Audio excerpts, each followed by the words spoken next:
Assalamualaikum warahmatullahi wabarakatuh.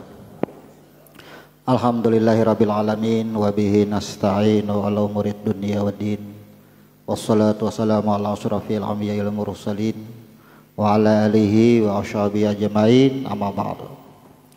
Jemaah rahimakumullah, kembali kita duduk bersama kajian rutin tiap malam Jumat, yang mana kita akan melanjutkan pada bab duduk antara dua sujud.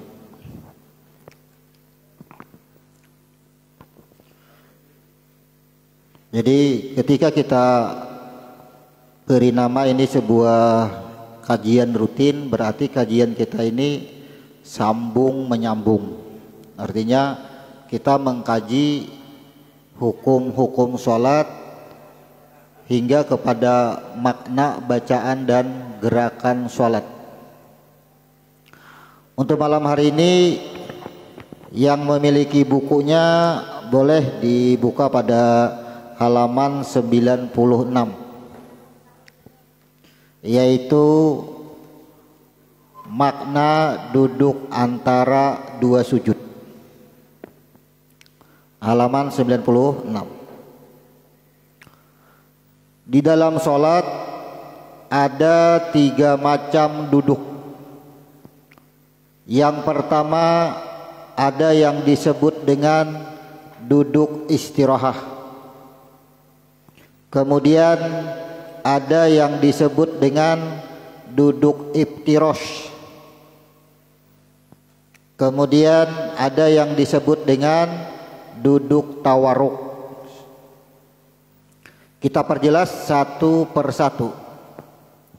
Yang pertama ada yang disebut dengan duduk istirahah. Yang dimaksud dengan duduk istirahah yaitu pembatas dari sujud kepada berdiri. Artinya setelah sujud, sebelum berdiri itu dibatasi dengan duduk istirahah, disebut dengan duduk istirahah atau disebut dengan pembatas. Nanti kita akan pecahkan dengan ilmu huruf. Kemudian ada yang disebut dengan duduk iftirosh.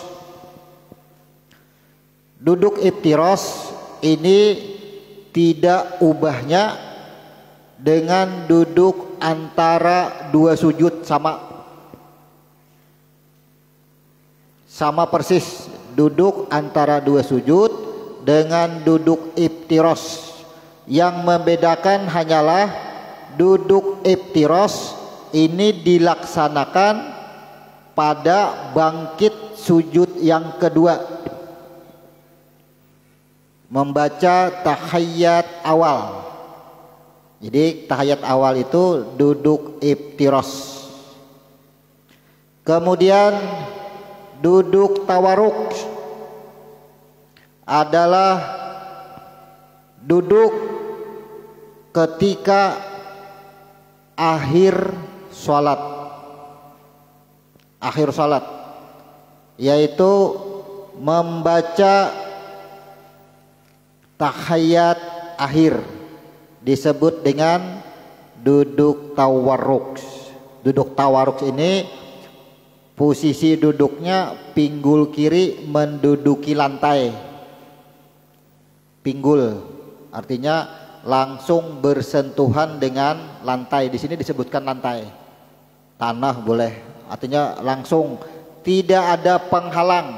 Kalau duduk iftirosh, duduk antara dua sujud, itu duduknya di atas pergelangan kaki, masih duduk di pergelangan kaki. Nah, itu bedanya. Artinya itu membedakan cara duduk. Nah, sekarang kita lanjut membahas dengan ilmu huruf. Maka dengan ilmu huruf ini kita akan memaknai apa arti duduk istirahah, kemudian arti duduk iftirosh, arti duduk tawarruk. kita bahas dulu. Ini seakan-akan kita mengulang, tapi akan lebih jelas lagi. Di dalam duduk ada 3 macam. Duduk ada 3 macam. Artinya duduk ubudiyah atau duduk di dalam ibadah ada 3 macam.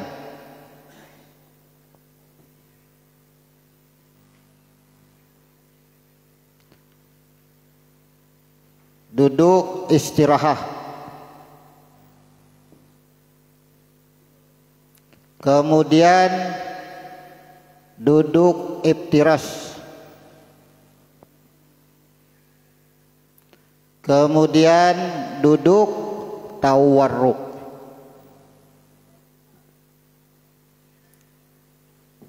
Tawarruk. Kemudian duduk iftirash.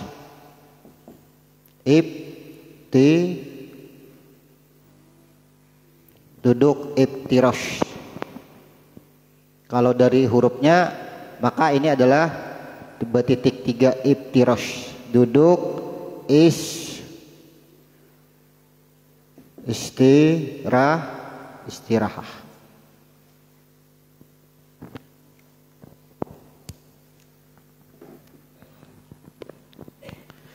Kenapa di dalam sholat itu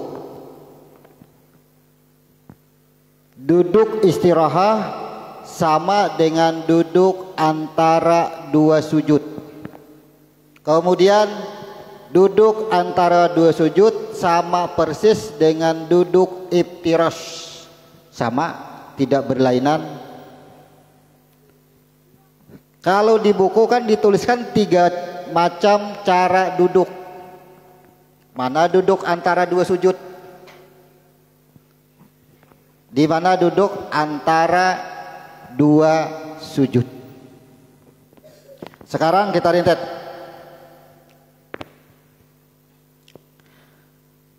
Kita setelah sujud bangkit untuk melakukan duduk antara 2 sujud dahulu. Maka kopnya di atas yang 3 ini adalah tadahulu duduk antara 2 sujud yang disebut dengan duduk ubudiyah. Duduk antara 2 sujud. Duduk ubudiyah.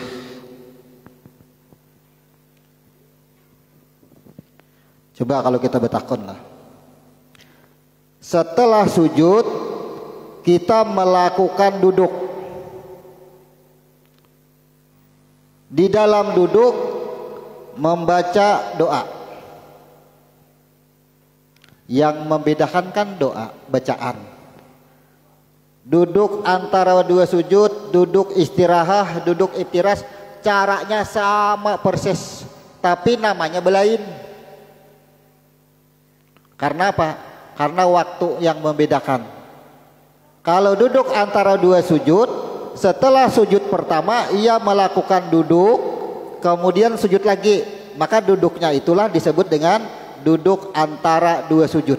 Karena antara. Nah, di antara. Sekarang kita pahamkan ada apa di dalam sholat itu harus duduk antara 2 sujud. Maka kita akan menengok ke belakang. Orang yang melakukan sujud adalah ia sudah mengembalikan roh yang menjadi batang tubuh. Oh, dikembalikan. Kemudian ia mengembalikan roh yang menjadi napas atau menjadi jiwa di dalam batang tubuh. Nah, kita ingat ke minggu kemarin. Maka makna ketika kita sudah mengembalikan di dalam sujud semuanya kita kembalikan, batang tubuh kita kembalikan, napas atau roh ini kita kembalikan, maka lakukanlah duduk antara 2 sujud, lakukanlah duduk. Maka duduk itu lambangnya adalah huruf dal. Untuk memahami duduk itu, maka pengertiannya adalah pada huruf dal. Dal ini artinya yang menerima balasan.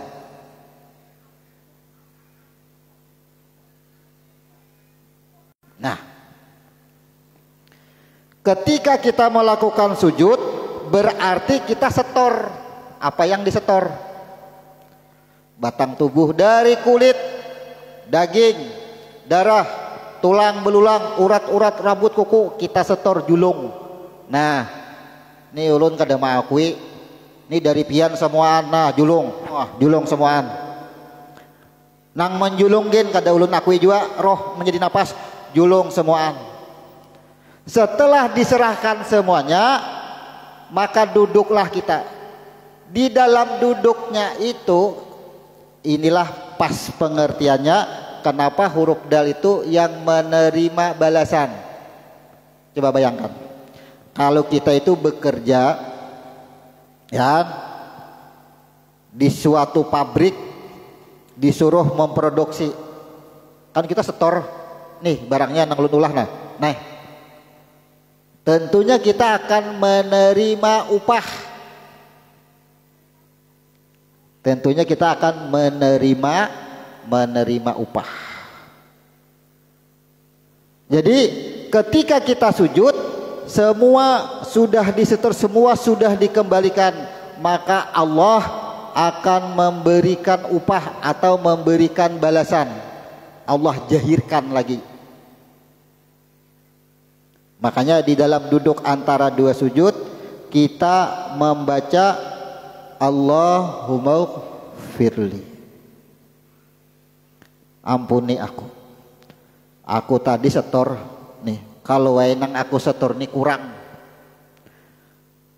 dari kulit, daging, tulang belulang, rambut, apa semuaan 40 tahun sudah memakai, disetor pada waktu sujud. Kalau ada yang kurang, setoran kita nih kurang, dan dari mana kurangnya? Aku ciptakan, ujar Tuhan, tangan. Aturan tangan ini gunaannya kemana? Sudah ada aturan tangannya. Mata sudah ada aturan. Semua 7 anggota tubuh kita ini secara simbolis menyerahkan, menyetor dengan Tuhan. Nah, kira-kira kita setor tuh mampas atau kada? Dan hitung seorang. Belum lagi roh yang masuk ke dalam batang tubuh kita pakai. Oh, berpoya-poya, berbahagia, bersenang-senang, bersusah-susah, macam-macam yang kita alami. Ketika mengalami kebahagiaan, mungkin kita lupa. Mengalami kesusahan, mungkin kita kufur juga, putus asa. Nah, orang sujud itu menyetor itu semuaan. Jika kita ilustrasikan, nih aku memakai baju, nah sudah dijulung dah baju. Ternyata asalnya bagus baju tadi, ternyata ada banangnya sedikit pagat, kimaknya kasebigi kadada, ibaratnya istilah. Jadi dijahirkanlah, disebut dengan didudukakan pulang. Jadi di dalam duduk antara dua sujud itu, kenapa kada langsung meminta? Inilah makna ketika kita membaca Allahumma firli atau Rabbik firli. Ketika kita membaca Rabbik firli itu maknanya apa? Ya Allah ampuni aku. Itu kan ampuni apa, ujar Tuhan? Amun kita di dalam sujud tadi, kita itu kada paham yang kita setor itu apa. Ternyata kita menyetor roh yang menjadi batang tubuh kita, setor bulikakan dahulu. Sujudlah kita sebelum meminta Allahumma firli, ampuni aku kalau kurang setoran tadi. Kemudian Allahumma firli warhamni. Warhamni itu apa bedanya dengan Allahumma firli? Apa kira-kira bedanya? Allahumma firli ampuni, warhamni apa? Rahmat, irhamna, rahmati aku. Maka apa? Rahmat Tuhan itu kan lebih luas. Ampunan itu ada di dalam rahmatnya. Sedangkan kita ketika duduk, ampuni aku dahulu, hanya warhamni pulang. Kenapa? Karena ampunan itu kada mungkin kita dapat kalau tidak ada rahmatku. Minta ampun, tapi rahmatnya kada dimohon. Jadi ampunan itu, Allahumma firli itu buahnya. Sedangkan rahmat itu adalah wadah berpikut buah. Dari mana munculnya buah? Berarti pohonnya. Nah, kita minta ampun tapi tidak mengetahui apa yang menimbulkan adanya ampunan. Nah, makanya Allahumma firli, ampuni kalau pindah tasalah, tahilap, tak kurang, warhamni, karena ampunan itu datang dari rahmat Engkau. Karena ampunan itu adanya dari rahmat Engkau. Sebesar apapun kesalahan kita di muka bumi ini, lebih besar rahmatnya. Oh, itu kan sudah kenyataan. Setelah Allahumma firli warhamni wahdini, imbas sudah diampuni karena rahmatnya, apa? Wahdini. Ini berhasil, kita sudah diampuni Tuhan, ya. Diberikan rahmat, ya. Kita akan menjalani proses kehidupan hidayah. Jangan lagi, Bang, aku tak salah. Itu hidayah caranya, petunjuk. Dan wahdini wa'afini, sehat jasmani dan rohani. Roh yang menjadi batang tubuh sehat, roh yang menjadi napas lurus, artinya kada menyimpang. Warhamni wahdini wa'afini warzukni. Nah, kata-kata di warzukni ini, jangan keluarkan aku dari aturanmu, itu sebenarnya. Ini di dalam Allahumma firli warhamni wahdini wa'afini warzukni, rajakiku jar. Aku minta rezeki, padahal jangan keluarkan aku dari aturanmu, karena warjukni itu rizkun, yang maha mengatur. Amun kita selalu berada di dalam aturannya, apa yang kita butuhkan kada usah bertagih lagi, karena kita berada di dalam aturannya. Ini yang kita maksud ketika kita membaca Allahumma firli. Oh, tadi aku setor pada waktu sujud, ya. Warhamni, karena ampun itu, ampunannya ada dengan rahmatmu. Wahdini, beri aku selalu petunjuk. Jangan lagi tubuh ini menyala-nyala, jangan lagi roh yang menjadi napas hinak di dalam batang tubuh menyimpang. Kemudian warzukni, jangan keluarkan aku dari dalam aturanmu. Ini bersesuaian ketika kita melakukan sholat tahajud. Kan di dalam tahajud itu, masukkanlah aku ke dalam aturanmu dan keluarkanlah aku secara keluar yang benar. Masukkanlah secara masuk yang benar, keluarkanlah secara keluar yang benar. Itu doa di dalam tahajud. Jadi bersesuaian itu. Nah, sekarang dari bacaannya, dari duduknya, maknanya adalah, dari kalimat bacaannya itu adalah mengembalikan, atau kita tuh mengambil dari perkara sujudnya tadi. Di dalam duduk tadi kita itu sudah menyerahkan semuanya, maka di dalam penyerahannya seketika, atau kita ibaratkan seseorang itu mengolah laporan di julung lawan busnya, amun ada kekurangan salah ketik jar, ya kan? Apabila ada penulisan nama yang salah, kesalahan ketik, nah sama itu di dalam duduk antara dua sujud. Jadi kita duduk itu sebenarnya sedang menerima hasil daripada apa yang kita serahkan. Sama ketika ini umur habis, mati aja kita anggapannya, Orang mati itu kan menerima balasan langsung. Maka orang sujud itu sama dengan kembali sudah. Sama orang mati sudah. Mayat hidup kita. Orang duduk itu sama dengan mayat hidup, menerima balasan apa balasannya? Nah, sama sudah.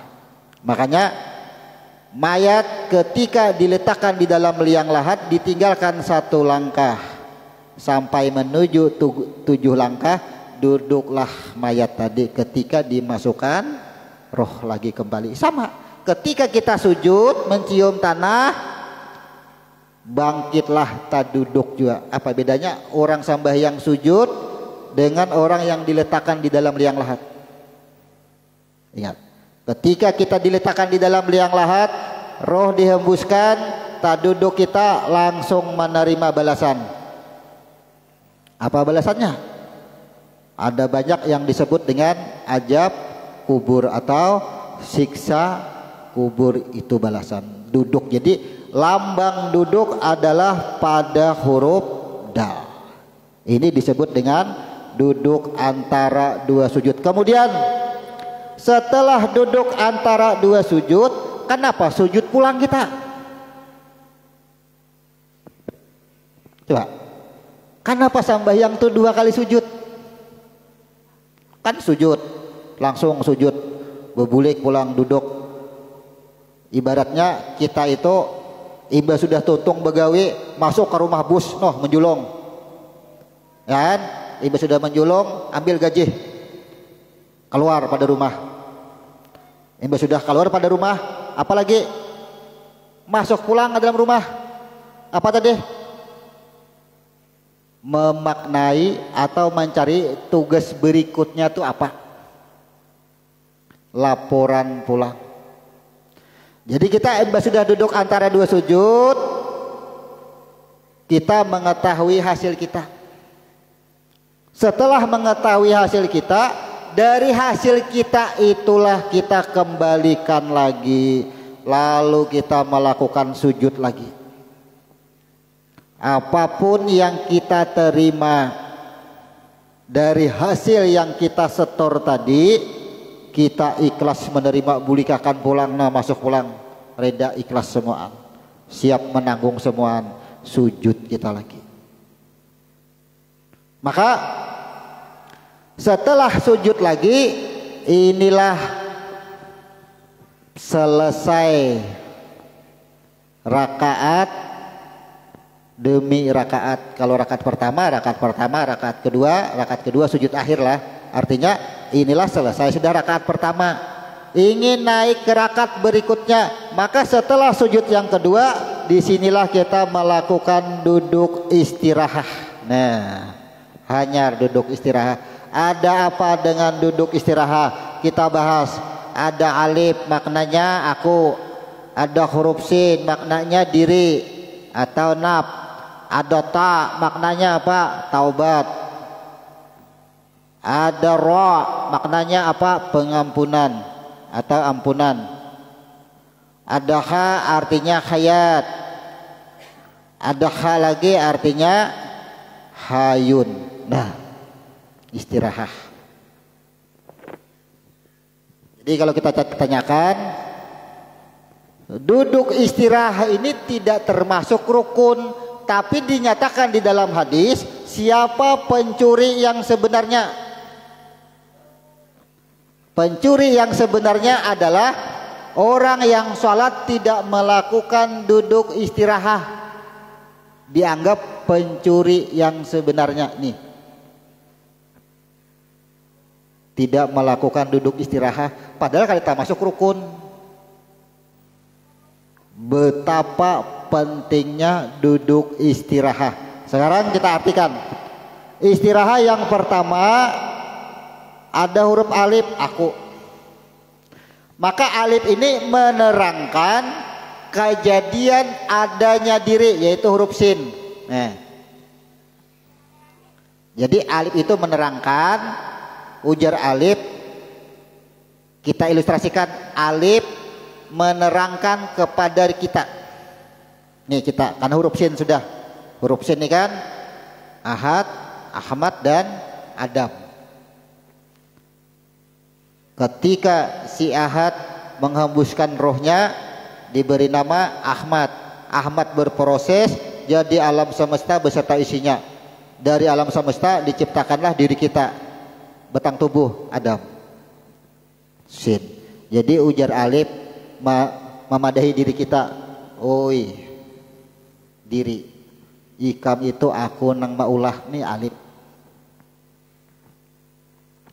Jadi kita ini di dalam duduk istirahat itu lampu kuning. Oi, jar. Ikam itu aku yang maulah, ujar jat alif lambangnya. Oh, sadar diri kita, aku ini diulah. Aku ini dicipta. Setelah itu bukankah ujar si alif, diri engkau itu dicipta daripada roh yang dahulunya sudah mendapatkan ampunan karena ia bertaubat. Nih, kan cerita awal. Jadi tak ini menjelaskan bahwa diri kita ini dicipta daripada roh yang bertaubat.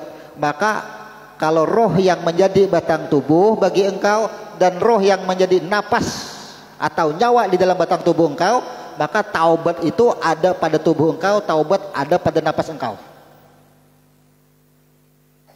Oi, jadi nih. Artinya istighfarlah. Taubat itu artinya buatlah pengakuan. Di dalam duduk antara dua sujud, diri kita itu dituntut untuk membuat pengakuan. Ini maknanya. Jangan langsung berdiri.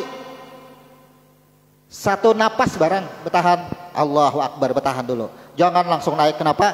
Kita sedang membuat pengakuan. Sesuai urutan huruf. Apa pengakuan kita? Pengakuan kita apa? Nih, ada huruf ra.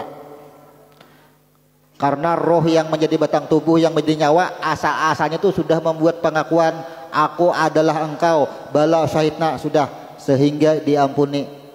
Nih huruf ra. Seandainya itu akan terjadi, tidak akan ada alam semesta beserta isinya, termasuk diri kita. Ikutilah jejak roh yang menjadi batang tubuh, roh yang menjadi bernapas, ikuti. Bagaimana asal kejadian dari engkau, ikuti.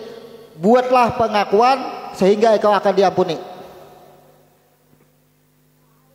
Nah, habis itu apalagi? Setelah kita mendapatkan pengampunan, tidak ada pengakuan akan kita bahwa dihidupkan atau merasa hidup. Ada hayat di sini. Istirahat. Ini maknanya. Kita sudah diwanti-wanti, oi diri, ikam itu aku ulah daripada rohku. Rohku yang kuulah yang asal itu sudah bertaubat, sudah membuat pengakuan. Aku adalah engkau, bala syahidna, sudah, dan sudah aku ampuni. Sehingga adalah diri engkau. Diri engkau itu adalah hayat bagi hayun. Nah, maka kita simpulkan, duduk istirahat itu adalah, atau maknanya kenapa harus duduk, kita itu jangan berangkat dahulu ke rakaat yang berikutnya sebelum kita sadar bahwa kita ini tidak hidup, bahwa kita ini hanya tanda kehidupan. Sudah sadar, tafakur di situ, tadabur di situ, hanya naik. Merasa mampu, merasa kuat, langsung naik. Kada sadar, la haula wala quwata, aku kan dihidupkan, diberikan kemampuan, diberikan kekuatan, tak akui masih. Inilah yang dimaksud dengan duduk istirahat. Jadi kalau membuat pertanyaan, apa makna duduk istirahat? Ada apa di dalam duduk istirahat? Di dalam duduk istirahat adalah sebuah pengakuan. Membuat pengakuan bahwa kita ini hanya tanda kehidupan, bukan yang hidup. Sadar kita. Oh, aku tidak hidup, aku hanya tanda kehidupan. Adanya aku menandakan adanya hayun, adanya yang hidup. Tidak ada kelakuan, hanya kita naik. Kemudian di dalam rakaat berikutnya, rakaat kedua, setelah sujud yang kedua, kita melakukan duduk lagi yang disebut dengan duduk iftiras atau duduk tahiyat awal. Nah, iftiras adalah duduk tahiyat awal. Apa yang dimaksud dengan duduk tahiyat awal? Huruf alif menerangkan kembali aku, fa proses, ta taubat, ra artinya ampunan, shin artinya syukur. Nah, sekarang kita bahas kalau arti iftiras secara ilmiah, secara bahasa adalah duduk tahiyat awal, membaca bacaan tahiyat. Sebelum kita masuk ke dalam bacaannya, kita maknai dahulu gerakannya atau duduknya. Di dalam duduk tahiyat awal yang disebut dengan iftiras, didahului dengan huruf alif aku. Setelah aku, maka aku itu menyatakan perbuatan af'alku. Aku, ujar Tuhan, memproses pengakuan engkau dan memberikan ampunanku. Ini sasarannya, huruf to dan ra. Jadi orang duduk tahiyat awal itu adalah Allah sedang memproses istighfar, sama dengan pengakuan, memproses pertaubatan kita. Pengakuan itu aja, maksudnya bukan mengakui aku hidup, aku dihidupkan. Pengakuan itu artinya mengakui bahwa aku adalah engkau, itu pengakuannya. Bala syahidna. Nah, diproses Tuhan. Lanjut, makna iftiras langsung kita ringkas. Makna iftiras apa? Allah sedang memproses diri kita. Dari apa? Dari bentuk syukur kita, karena ada huruf shin. Jadi bentuk syukurnya apa? Nih, adanya huruf shin berawal daripada shin yang tidak ada titiknya. Nih awalnya kan ini. Nah, Allah ciptakan diri kita. Setelah Allah ciptakan diri kita, Allah tiupkan roh ke dalam batang tubuh kita. Setelah kita dinyatakan hidup, hayat, maka apa? Janji Allah. Janji Allah, ujar Tuhan, bila ku tiupakan roh ke dalam batang tubuh, maka setelah engkau itu hayat, ya, menyala ikam hidup, tugas ikam itu adalah bulik lawan aku. Tugas itu adalah bulik. Nah, orang yang melaksanakan tugas itu adalah bentuk rasa syukur adanya napas pada batang tubuh. Lalulah titik 3, lambang titik 3 inilah yang dimaksud dengan proses dari si Ahad, Ahmad, dan Adam.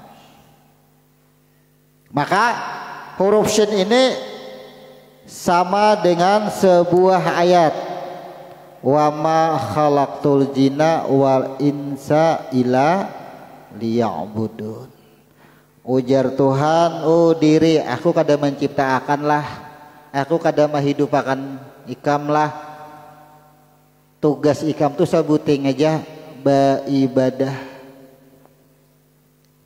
Nah disinilah maka duduk iftiras itu atau duduk tahiyat awal kita menyatakan sedang proses kembali. Begitu kita dihidupkan kita harus kembali. Jadi orang duduk iftiras tuh proses menuju kembali. Belum bulik lagi, belum sampai. Tahiyat awal ini belum sampai lagi, belum. Jakanya tuh hanya sampai di pelatar, belum naik ke rumah lagi, belum. Sampai di teras hanyar, belum mengatuk lawang lagi. Artinya ini sudah kawa bulik. Orang tahiyat awal tuh kawa bulik, kawa menuju rumahnya sudah. Ini tahiyat awal maknanya. Makanya ada huruf shin. Kenapa? Karena aku tadi dikeluarkan pada rumah, pasannya lah jangan kada ingat jalan rumah nih, jangan kada ingat bulik lah. Itu maksudnya. Itu maksud daripada huruf shin. Nah, namun pada kenyataannya huruf shin yang berarti syukur ini dikenakan dengan bahasa wa ma khalaqtul jinna wal insa illa liya'budun tadi, bahwa tidak aku ciptakan jin dan manusia kecuali hanya untuk beribadah kepadaku. Lalulah diartikan kata-kata syukur ini, bentuk syukur ini dengan bentuk ibadah. Lalu sholat, puasa, haji, infak, sedekah, itu kan ibadah. Yang dinyatakan di dalam syukur ini hanya pada ibadah ritual yang nyata. Diartikan orang itu. Lalu ketika ia sibuk duduk di gardu maungut. Maungut duduk di gardu. Tulak kita ke langgar, tulak ke masjid. Ujar kita, bapang itu duduk di langgar, apa duduk di gardu? Jaga ke masjid, jaga ke langgar. Tuhan yang mencipta manusia itu disuruh beribadah. Ini kan disini ibadahan. Tulak maunjun. Jaka beribadah. Maunjun pun kada dianggapnya ibadah. Ya, karena mengartikan ibadah hanya pada masalah-masalah ibadah yang tersusun, yang nyata. Adalah perbuatan aktivitas kita setelah dihidupkan ini yang tidak disebut ibadah. Makan, minum, berusaha, dagang adalah yang tidak disebut ibadah. Ayo. Makanya kan setiap ruas-ruas jari kita ini disebut dengan zikir, dengan ibadah semua. Guring ibadah juga. Karena perintah adalah yang kada ibadah. Yang tidak bernilai ibadah itu apa? Yang tidak bernilai ibadah itu bisa sholat, bisa puasa. Ya. Pekerjaannya bisa jelas ini disebut dengan ibadah, tapi bisa tidak disebut atau tidak bernilai dengan ibadah ketika ia mengerjakan sholat, tapi ia tidak paham bacaan dan gerakan, ia tidak paham yang ia lakukan, ia tidak paham kenapa ia sholat. Ada keakuan, jelas-jelas ia mengerjakan ibadah. Tertipu dengan bahasa gerakan yang terlihat, bacaan yang terdengar. Ketika membaca melihat orang Allahu Akbar, berdiri betul, sujud, ruku semuanya, oh ya orang beribadah benar tuh aja. Tupa ibadah benar aja orangnya. Ibadah itu adalah cara kembali, karena ibadah itu hurufnya ain, ba, dal dan ha. Abduhu, ya, abduhu. Nah, artinya apa? Manusia diciptakan itu membawa ilmu. Nih ain. Ilmu tentang apa? Ilmu tentang persaksian. Abduhu nih. Ujar Tuhan, aku sanggupi pengetahuan, amun kada roh nang aku jadikan segumpal darah dan menjadi batang tubuh dan menjadi roh di dalam batang tubuh, kalau di dalamnya itu kada ada ilmu, kutakuni siapa engkau, nyatanya kada pinandu lawan aku, kadanya kada kusangui ilmu.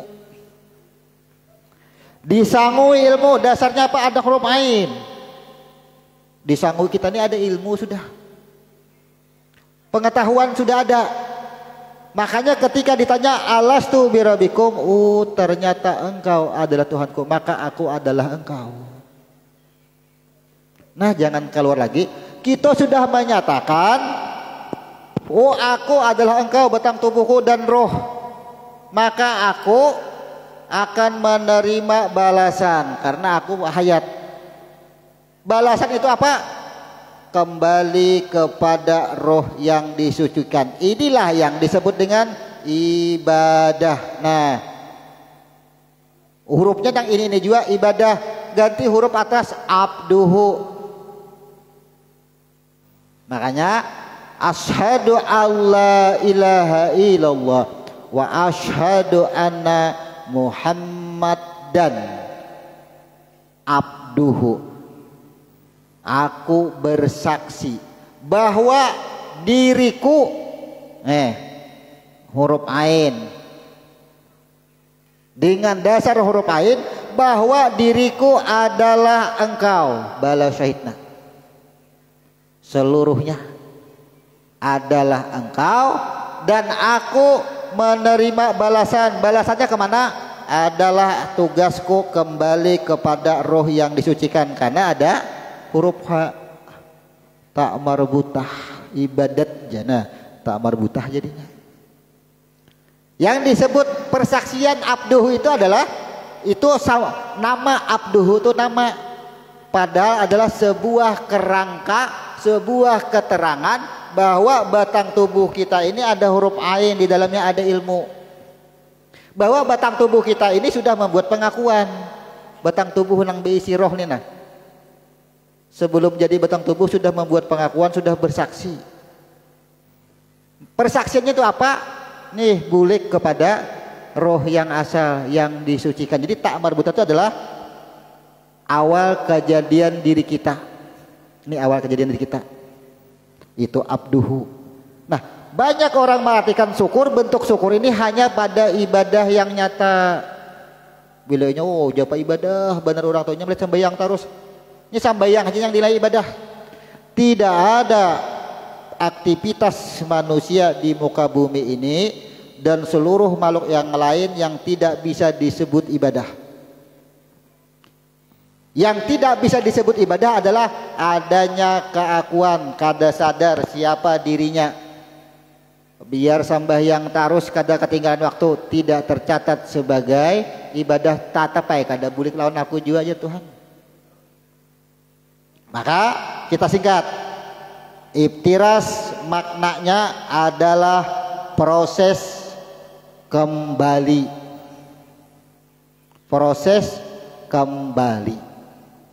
Tapi belum sampai proses kembali karena ada huruf fa-nya.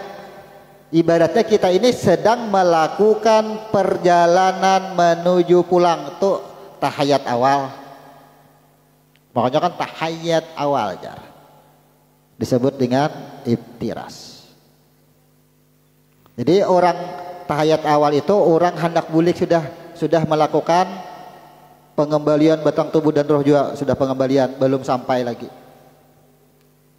Kemudian makna bacaannya. Nah, ingat. Tahayat awal dan tahayat akhir yang membedakan hanya pada batasan kalimat salawat. Kalimat salawat yang membedakan. Sekarang kita pahamkan bacaan iftiras. Ketika kita melakukan sujud, bangkit untuk melakukan duduk iftiras. Kita ingat, kita sujud, seluruh batang tubuh kita kembali, ya kan? Sampai. Berarti kata kembali itu sampai sudah. Roh buliklah, bulik juga. Maka sampai orang sujud itu sudah kembali. Kemudian kenapa duduk iftiras? Di dalam duduk iftiras itulah karena kita kembali tadi sudah ingat, kembali diartikan atau dimaknakan bagaimana ketika Nabi Muhammad melakukan Isra Mi'raj. Jadi orang sujud itu sama sampai sudah ke Sidratul Muntaha. Sujud itu sama sudah sampai ke situ. Sampai ke Sidratul, tapi amun di atas pada Sidratul Muntaha ini naik lagi ke atas. Boleh kayak lagi sudah mati sudah. Karena itu batas. Jadi orang duduk iftiras itu atau tahayat awal itu batasannya sampai di Sidratul Muntaha. Sama. Kenapa? Kan orang sujud sudah bulik semuaan. Artinya batang tubuh tadinya hendak bulik, menemukan asal batang tubuh ke mana nih, aku hendak bulik ujar batang tubuh.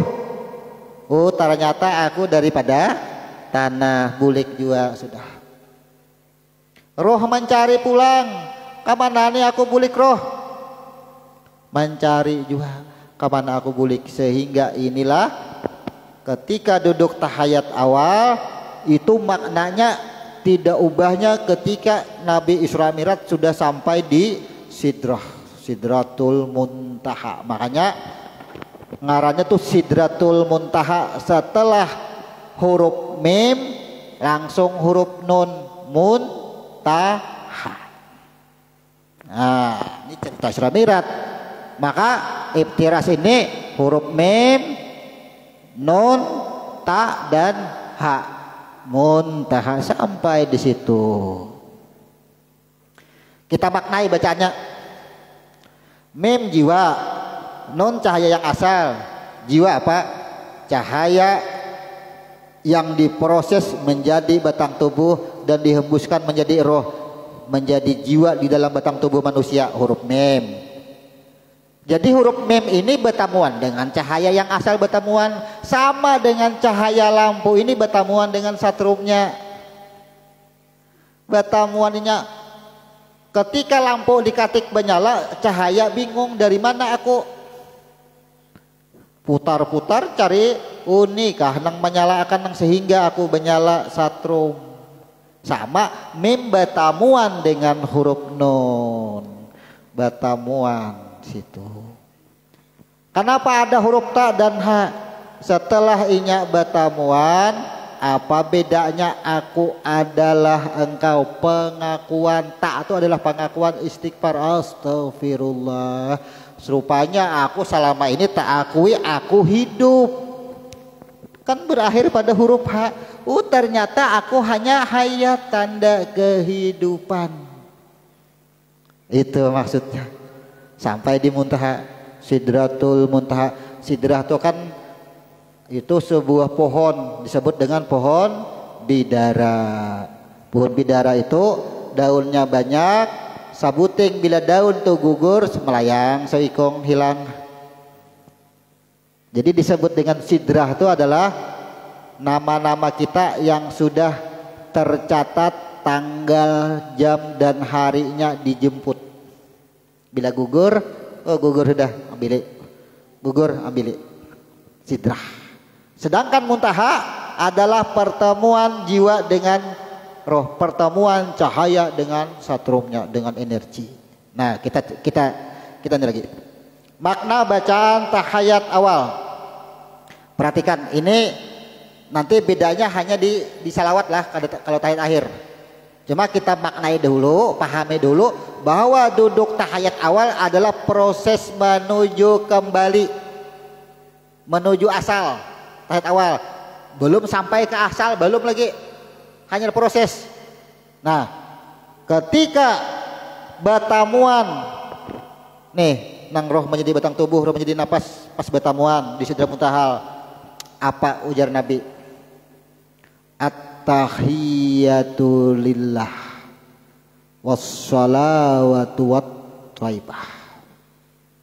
Nah aja Tuhan ini yang di atas ujar cahaya yang asal, Assalamu alaika ayyuhan nabiyyu wa rahmatullahi wa barakatuh.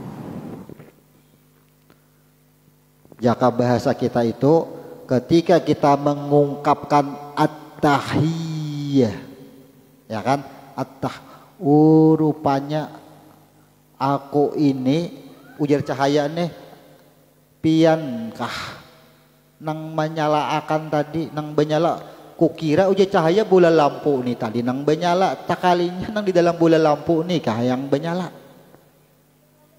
At-tahiyyatu lillah wassalawatu.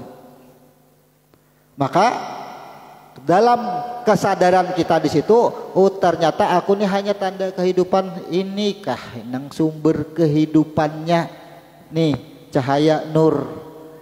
Nur inikah sumber kehidupan. Wassalawatu, bersalawat. Wassalawatu artinya kita ini selama ini hidup, bergerak dan apapun adalah bentuknya salawat. Wassalawatu wa taibah, artinya melakukan kebaikan. Wassalawat, jadi kata-kata salat itu kan dukungan. Ternyata cahaya ini adalah bentuk dukungan daripada setrum. Ujar satrum lah, bila aku masuk ke dalam bola lampu dikatik bila nyala, tolong tarangiakan buku nang situ, dinding nang di situ, jam di situ supaya kelihatan. Itu wassalawatu wat thaibah. Ujar nang ampun satrum, assalamu alaika, kasalamatan, salamat. Ujar nang di atas, salamat wahai cahaya. Selamat wahai cahaya, artinya datang sudah bertemuan kita di sini lawasnya jangan ada bertemuan. Terus sama tuh assalamu alaika, selamat, alhamdulillah bertemuan kita. Bulik juga akhirnya gini.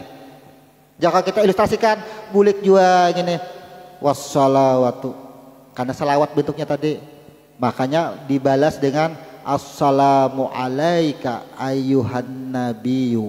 Kata-kata Nabi, selamat wahai cahayaku, karena engkau yang awal bersaksi, bulik pulang ke dalam persaksian engkau. Nabiyyu, ya kan? Asalnya cahaya itu bersaksi aku adalah engkau. Buliknya apa? Oh, bulik ke asa nabiyyu. Assalamu alaika ayyuhan nabiyyu. Maka apa fungsi yang berikutnya? Warahmatullah, karena rahmatkulah ikam kawa bulik lawan aku pulang. Coba aja kalau kada ada rahmatnya, kada kawa bertamuan, kemana disinggahkan dahulu. Karena rahmatkulah dan berkahkulah sehingga datang bertamuan pulang. Warahmatullahi wabarakatuh. Lalu di sini ada yang menyebut, salah satu ulama, saya tidak menemukan salam pada akhir salat, jutaan hadis mungkin nang palsu haja kada bertamuan. Iyalah dengan ucapan assalamu alaikum warahmatullahi wabarakatuh. Buktinya Isra Mi'raj Pak. Hadis apa? Hadis qudsi. Assalamu alaika ayyuhan nabiyyu warahmatullahi wabarakatuh. Siapa yang berkata itu? Allah berkata warahmatullahi wabarakatuh. Apabila tidak ditemukan hadis, cari hadis qudsinya. Kalau ditemukan, cari Qur'annya. Karena ini Isra Mi'raj, salat itu adalah peristiwa Isra Mi'raj. Allah sendiri, assalamu alaika ayuhan nabiyyu wa rahmatullahi wa barakatuh, berkat rahmatkulah engkau bisa kembali ke asalku. Ya, amun kada ada rahmatnya, ayo assalamualaikum, assalamualaikum. Tapi kan enggak assalamualaikum warahmatullah. Kalau sampai di assalamualaikum warahmatullah wabarakatuhnya kada ia kada membawa berkah, apa yang ia bawa kembali. Sedangkan Allah sendiri warahmatullahi wabarakatuh, amun kada diberkahi Tuhan nih nah, rahmatnya aja ada 0 buliknya.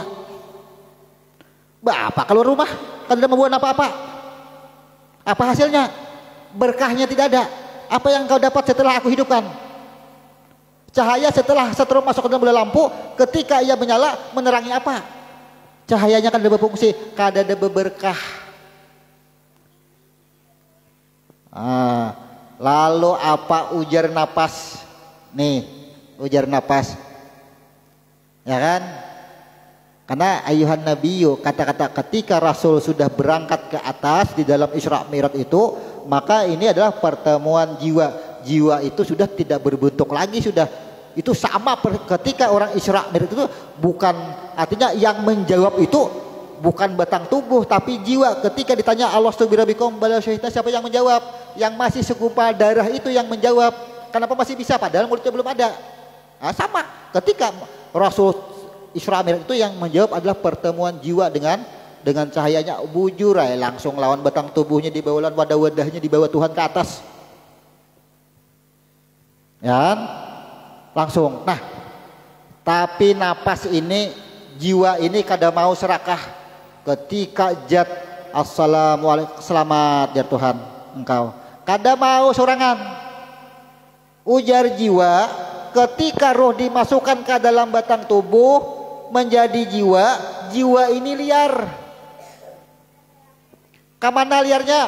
Ke tangan, ke mata, ke batis, ke telinga, ke hidung, ke mulut, ke hati, ke jantung, kemana-mana. Jiwa menjadi nafsu, turun ke bawah menjadi nafsu. Apa ujar jiwa?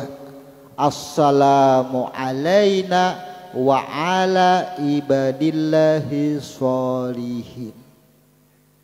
Ayo. Maka kata-kata assalamu alaina wa ala ibadillahi sholihin adalah kepada jiwa yang memancar kepada bagian-bagian tubuh yang disebut dengan yauma ijiyasdurun nasu astata liyurau a'malahum famay ya'mal misqala jaratin khairan yarah wa may ya'mal misqala jaratin sarran yarah. Pada suatu masa aku bangkitkan manusia dari kematiannya. Kan manusia kadang hidupnya mati seberataan. Dan aku perlihatkan perbuatan baiknya dan perbuatan buruknya. Tapi kan kalimatnya tadi, aku bangkitkan dari kematian dengan berkelompok. Apa yang berkelompok? Tangan sakalompok, mata sakalompok. Nih mata, nih perbuatan baik ikam ini, nih perbuatan buruk ikam ini.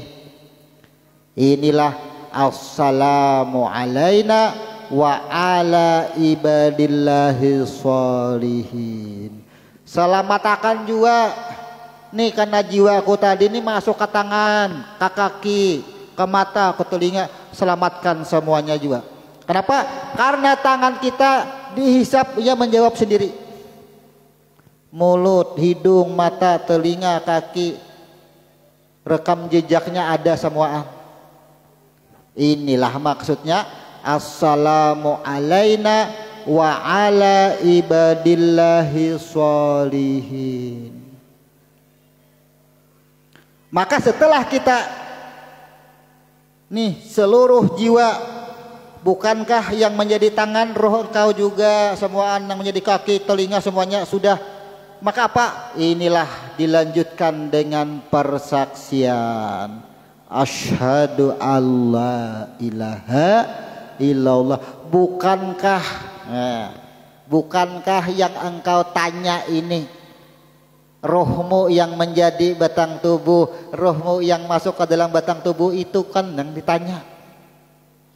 Jadi yang engkau tanya tadi asyhadu alla ilaha illallah, bukankah nang menjadi batang tubuh af'al engkau? Bukankah yang engkau tanya ini bernama-nama engkau? Bukankah yang engkau tanya ini sifat engkau, roh engkau juga, semuanya engkau. Asyhadu alla ilaha illallah wa asyhadu anna Muhammad. Maka semua batang tubuh adalah aku kembalikan. Kenapa? Karena mim adalah jiwa, adalah cahaya bagi engkau. Dan mim itu ketika sudah berbentuk hanya sebagai tanda kehidupanmu Muhammad. Sebagai tanda kehidupanmu, tidak ada cahaya ini kada berfungsi apa-apa, kita ini kada berfungsi apa-apa kecuali roh nang masuk ke dalam batang tubuh menjadi jiwa mim pulang. Jiwa itu juga nang marhakan. Jiwa masuk ke dalam batang tubuh, oh jadi otak, akal pikir, kada berduit hari ini apa, oh suruh usaha sana nih nang marhakan, oh lalu batas melangkah isok. Jiwa tanggung jawab. Maka semuanya akan menerima balasan mim ha mim dal. Wa asyhadu anna Muhammad, dan abduhu, maka apa yang aku lakukan adalah dengan ilmu engkau. Pian juga jakanya bahasanya. Persaksiannya abduhu. Pian juga nih ilmu engkau juga nang maarahakannya, sehingga aku sampai pulang ke sini tahu karena ilmu engkau juga ada huruf ain. Setelah sampai kepada ilmu engkau nih, kemana aku bulik? Kepada persaksian yang awal. Kita itu, persaksian awal kita itu adalah sama dengan pintu masuk dengan pintu keluar, itu sama. Kenapa? Roh yang awal, siapa engkau? Nah, siapa aku? Man anta, man ana. Roh yang dimasukkan ke dalam batang tubuh, alastu birabikum balau syahita. Kita buliknya sama di titik itu juga, buliknya di titik persaksian kita, buliknya sampai di situ. Bila sudah persaksian kita bujur, hanya diambil, ditarik sampai di muka lawang, tok katok lawang, wak bukai. Lawas sudah 20 tahun ke bertamuan lagi. Siapa ikam? Nah, pinau ada pinandu kapian. Maka pian juga nang malah pasakan. Itu kan. Ilah sini masuk. Sama. Nang datang tadi sadar. Tapi amun katok lawang pura-pura hafal. Siapa ikam? Oh, pian kada pinandu. Iya, siapa ikam dahulu? Kada kau mengisahkan. Ayo. Inilah kada kawa buli, berarti ilmunya kada ada, bukan abduhu. Lalu persaksiannya lapas, dan abduhu wa rasuluh, lapas persaksiannya. Jadi persaksian huruf ba ini sama kayak pintu rumah, pintu pelapasan dan pintu masuk, sama. Nah, berakhir dengan kalimat wa rasuluh. Wa rasul, artinya tadi bersaksi asyhadu alla ilaha illallah, aku ini dicipta karena huruf alif, bersifat bernyawa engkau semuanya, sudah bulik roh. Muhammad, batang tubuh seikungan, alam semesta seikungan Muhammad, ya, mim ha mim dal, cahaya yang menjadi jiwa. Semua adalah tanda kehidupan. Maka Muhammad sudah, abduhu sudah, wa rasuluh ujungnya. Apa yang dimaksud dengan wa rasuluh? Maka di dalam wa rasuluh inilah laqad ja'akum rasulun min anfusikum. Kata-kata wa rasuluh itu tidak ubahnya adalah semua batang tubuh yang ada nih, semua roh yang sudah dimasukkan ke dalam batang tubuh, kalau ini begitu sudah dimasukkan ke dalam batang tubuh roh, kada keluar lewat hidung, kada keluar lewat mulut, tidak bisa disebut rasul. Maka yang disebut rasul adalah penggerak ketika roh masuk ke dalam batang tubuh, ia berproses keluar masuk. Disebut dengan rasul. Karena berfungsi juga batang tubuh ini, tidak akan ada fungsi batang tubuh kita walaupun kita sudah membaca asyhadu alla ilaha illallah, bujur aja aku ini sadar dicipta semuanya dari batang tubuh dan roh. Kita mengenal siapa Muhammad, kenal dengan Muhammad karena di diri seikungan mimdal. Kenal dengan abduhu karena abduhu adalah ilmumu juga, aku bisa kembali ke sini. Tapi apa ujar tuan rumah tadi, siapa nang menujuakan ikam ke sini sehingga ikam kawa bulik ke sini itu siapa? Kalau batang tubuh ikam haja ke sini mustahil. Kalau rangka mobil tanpa mesin mustahil. Rangka mobil ada mesin tanpa supir mustahil datang ke sini. Inilah yang disebut dengan rasul. Rasul itulah yang menghantarkan semuanya, batang tubuh, roh, semuanya diantar. Rasul itulah. Maka tidak salah orang mengartikan kalau nabi itu artinya hanya menerima wahyu untuk dirinya karena ia adalah setrum.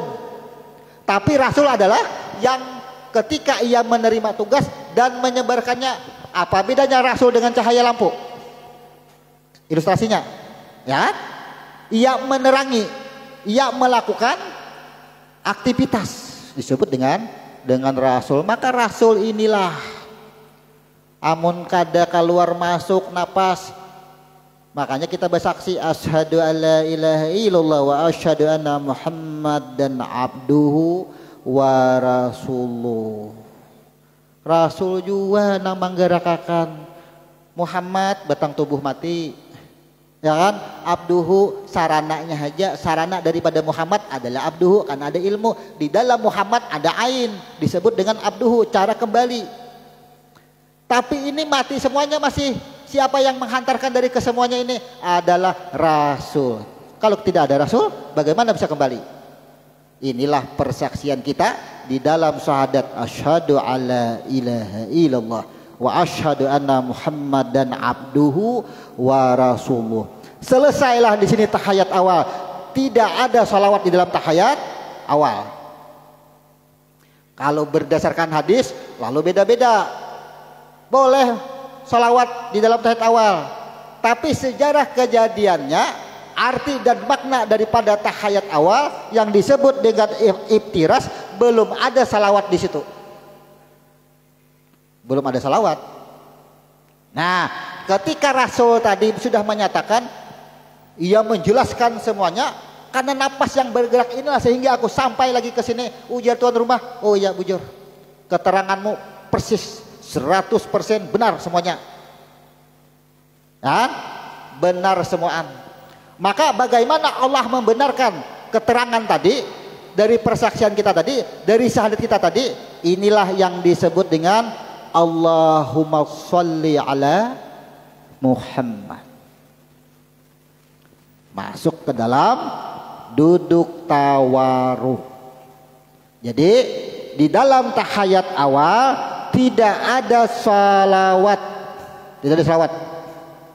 Karena kita sampai di persaksian, sudah sampai di muka pintu, berdiri pulang bahasa. Kenapa berdiri pulang bahasa setelah tahayat awal? Kita berdiri itu menjelaskan, karena begitu Rasul yang menjelaskan, kada serta merta begitu dijelaskan langsung dibukakan, langsung ditarik apa, diitihi pulang seikungan. Kayak pagarang ikam cara bulik tadi jalan mana? Nang kayak apa Rasul menuntun cara buliknya tadi? Lalu berdiri lagi dari tahiyat awal, berdiri pulang. Batang tubuh berkisah berdiri, yang disebut dengan sama dengan berdiri betul, tapi disebut dengan berdiri. Berdirilah lagi. Ketika ia berdiri, nih, nang ada asa-asanya tuh nih, nur. Itu berdiri sudah. Ya. Lalu apa? Setelah tahiyat awal orang berdiri itu, apa yang dibaca setelahnya? Pasti Al-Fatihah. Nah, berkisah pulang, Al-Fatihah mengisahkan aku aja selama kerja di sini. Oh, berkisah pulang tuh Al-Fatihah mengisahkan. Berkisah pulang. Jadi belum disuruh masuk lagi, belum lagi disuruh masuk. Lakukanlah sujud lagi berulang. Itu berkisahnya. Kayak apa? Gara kamu sampai ke sini, no, berkisah. Lakukan. Sampailah bertemu kepada duduk tawaruk, tahayat akhir. Duduk tahayat akhir. Nah, di sini duduk tawaruk ada huruf ta, ada huruf waw, ra, dan kaf. Apa artinya tawaruk? Tawaruk adalah ampunan atau pertaubatan atau pengakuan. Pertaubatan.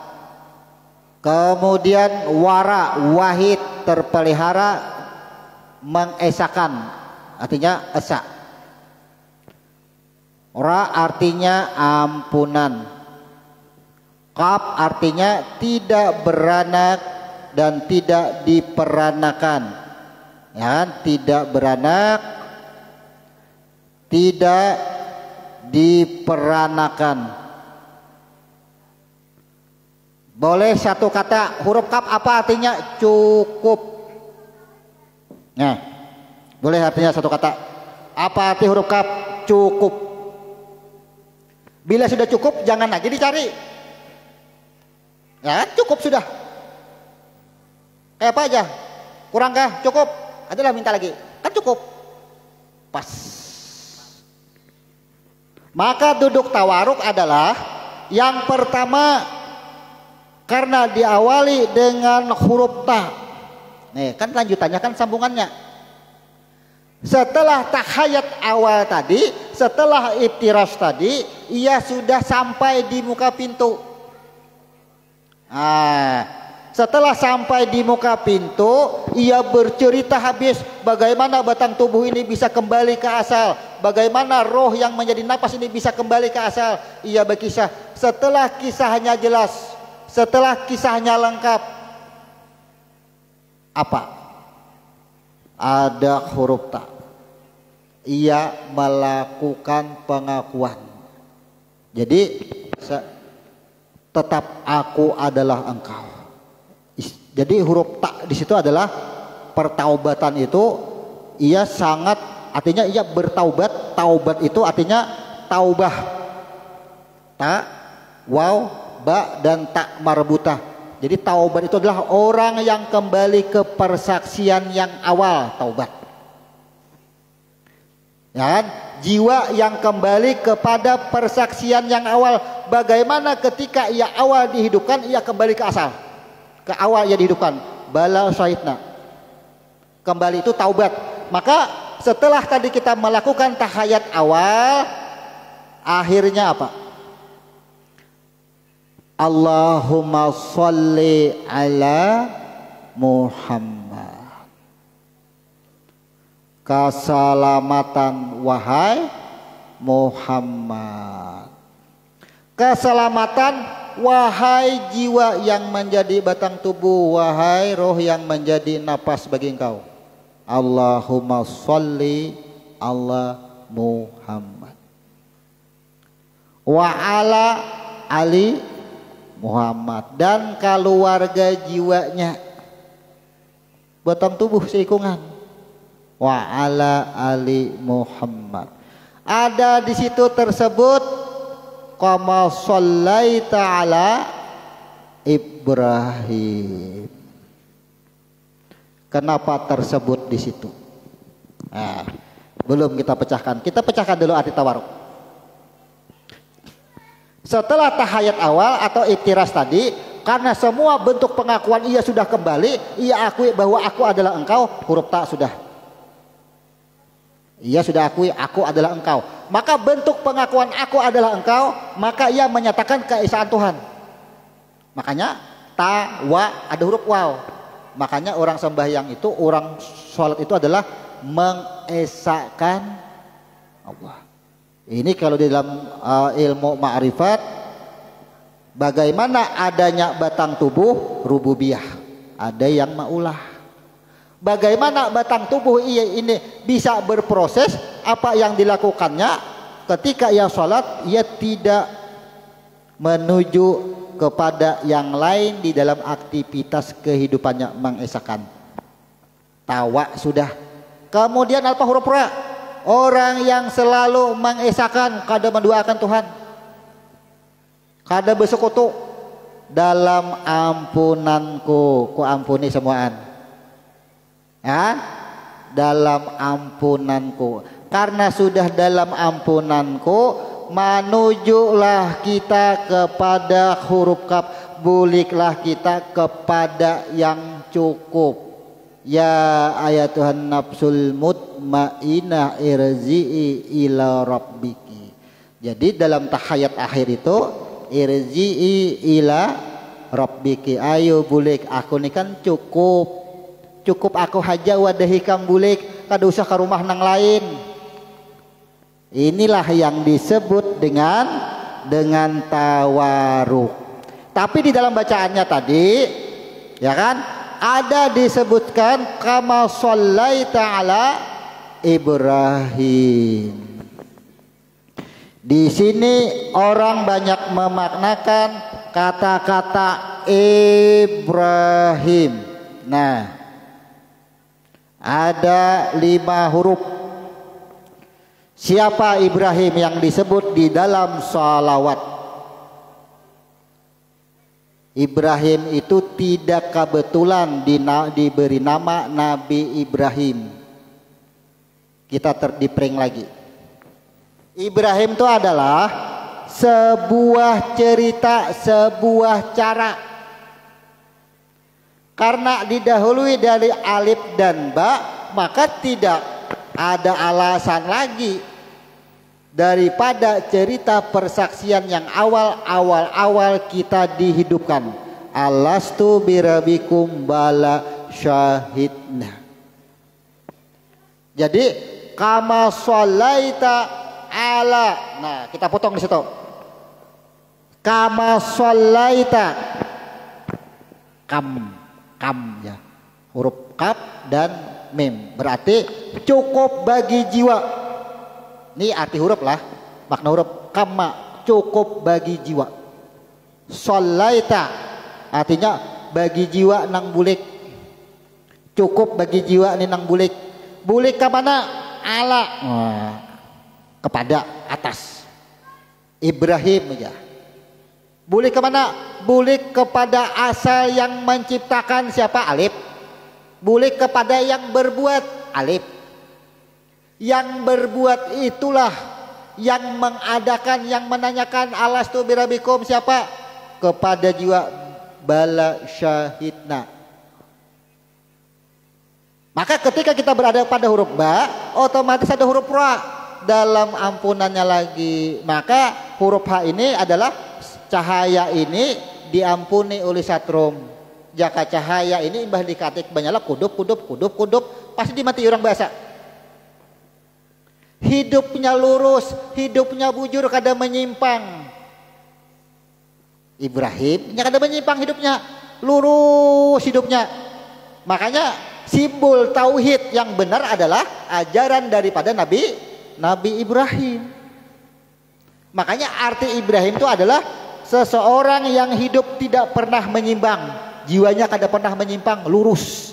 Ibrahim artinya apa? Arti Ibrahim hidup jiwa yang tidak pernah menyimpang. Karena nih mem jiwa, ha hayat, ra dalam ampunan, ba dalam persaksiannya. Apa arti Ibrahim? Jiwa yang tidak pernah menyimpang, jiwa yang lurus. Kalau orang banyak matikan jiwa yang bertauhid, boleh silahkan, karena itu hanya ilmu bayan, artinya mengartikan tapi tidak merubah makna, boleh. Makanya ada persaksian kama shallaita ala Ibrahim. Makanya Nabi Ibrahim itu diberi gelar, diangkat menjadi nabi dan akan diletakkan di sebelah kanan aras. Kenapa? Kan arti Ibrahim itu adalah jiwa yang lurus, kada pernah menyimpang. Kalau Nabi Ibrahim diletakkan di sebelah kanan aras, karena memang di sebelah kanan aras adalah jalan menuju kepada surga, kada bersimpang-simpang lagi. Makanya lah jalan yang lurus. Jadi Ibrahim ini sebelum Nabi Ibrahim lahir itu Ibrahim ini sudah ada. Ibrahim ini hanya sebagai Ibrahim itu sebenarnya apa? Sebuah kalimat, sebuah kata atau sebuah petunjuk jiwa yang tidak menyimpang. Pas lahir diberi nama Ibrahim, diangkatlah menjadi nabi. Bagaimana Allah menjelaskan kata-kata Ibrahim kalau Ibrahim ini tidak diletakkan kepada jiwanya, kepada wujudnya? Sama bagaimana Allah mengangkat Muhammad sebagai nabi, karena Allah ingin mewujudkan, menceritakan bagaimana kejadian diri kita. Jadi Muhammad itu adalah batang tubuh. Bagaimana kita mengenal dengan batang tubuh kita kalau Nabi Muhammad bin Abdullah tidak diberi gelar Nabi dan Rasul? Itu. Jadi ini kan arti huruf kita, ini arti hurufnya, makna hurufnya. Apa arti Ibrahim? Dapat kita di situ sejarah.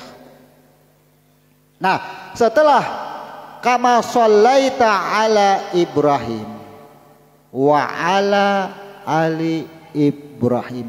Kenapa selalu dari wa ala ali Muhammad, keluarga batang tubuh, keluarga jiwa, kemudian wa ala ali Ibrahim, ujar jiwa, karena ini kan mem ini kan jiwa, ujar jiwa nang menyimpang tuh kada aku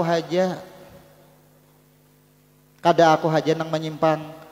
Mungkin saja aku ini masuk ke dalam matanya, sudah kutangati matanya masih aja.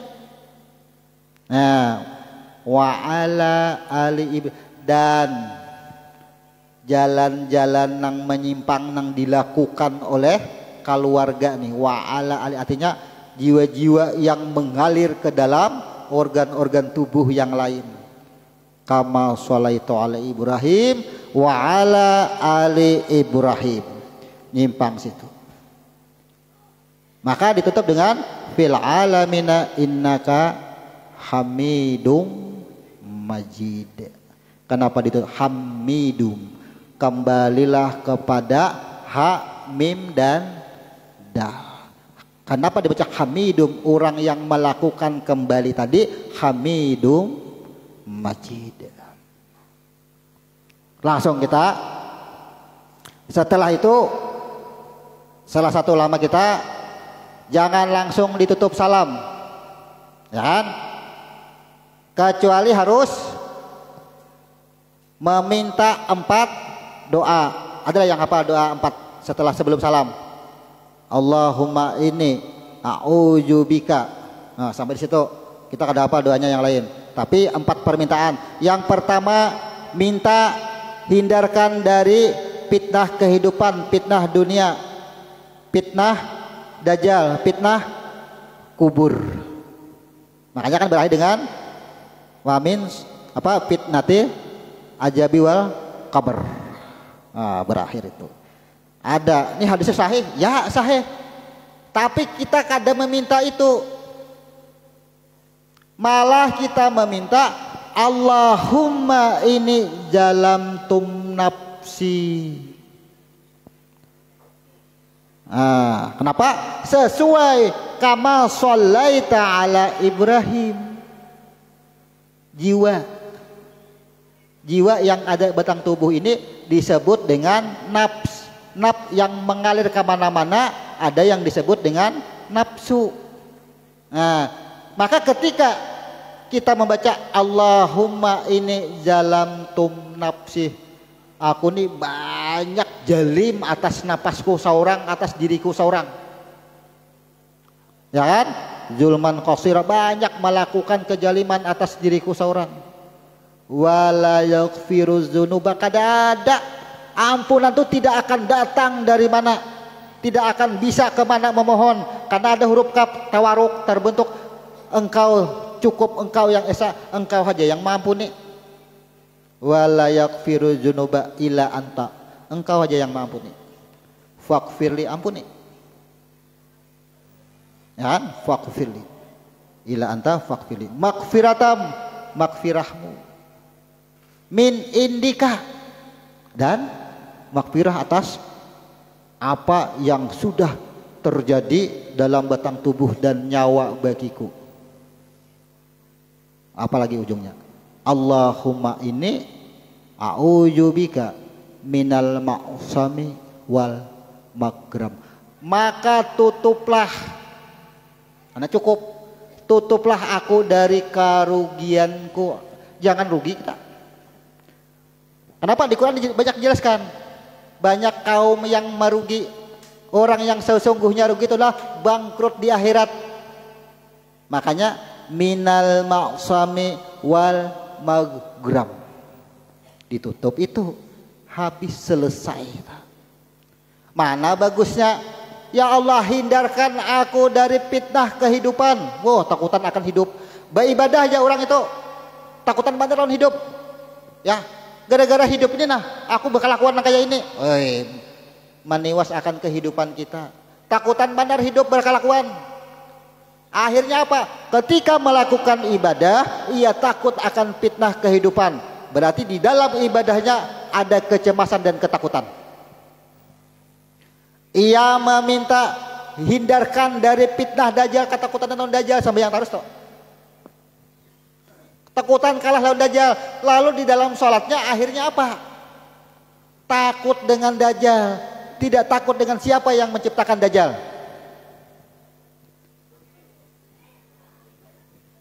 Hindarkan aku dari fitnah kubur. Maka ketakutan disiksa di kubur. Sembahyang berdoa, ya Allah jangan aku disiksa di kubur. Pastikah kita ke dalam kubur? Maka ujar Tuhan, ikam itu ku masukkan ke dalam kubur karena asal ikam itu dari tanah. Kada mungkin ikam ku angkat ke langit langsung lan tubuh-tubuhnya. Tubuh ikam itu dari tanah ku kembalikan ke tanah. Tanah itu kena boleh kan Nur.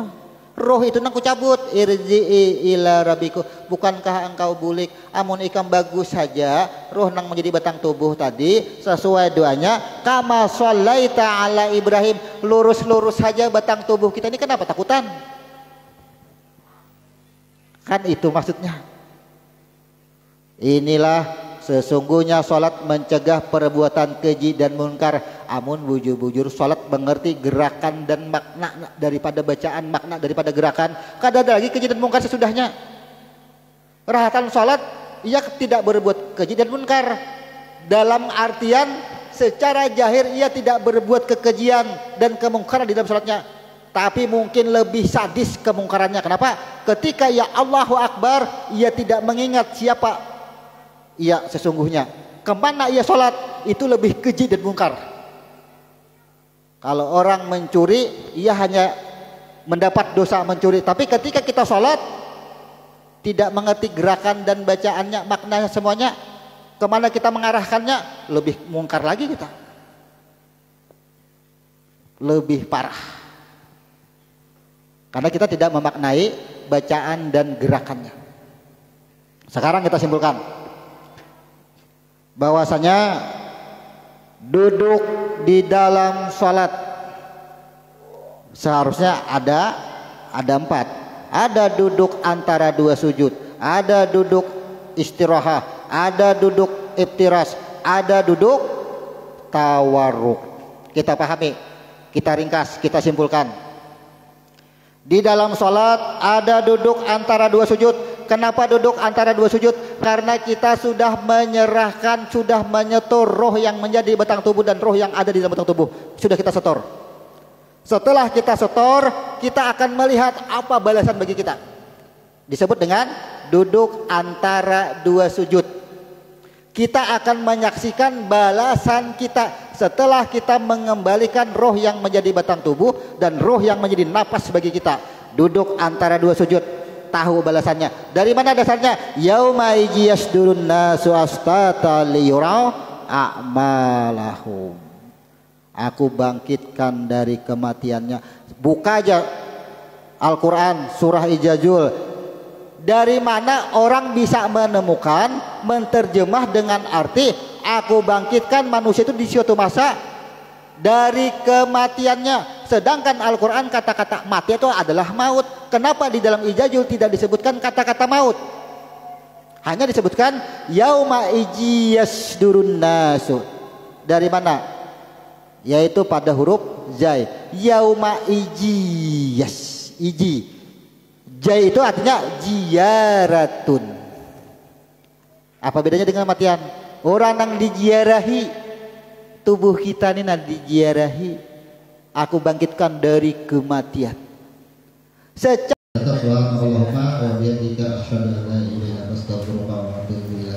Assalamualaikum warahmatullahi wabarakatuh.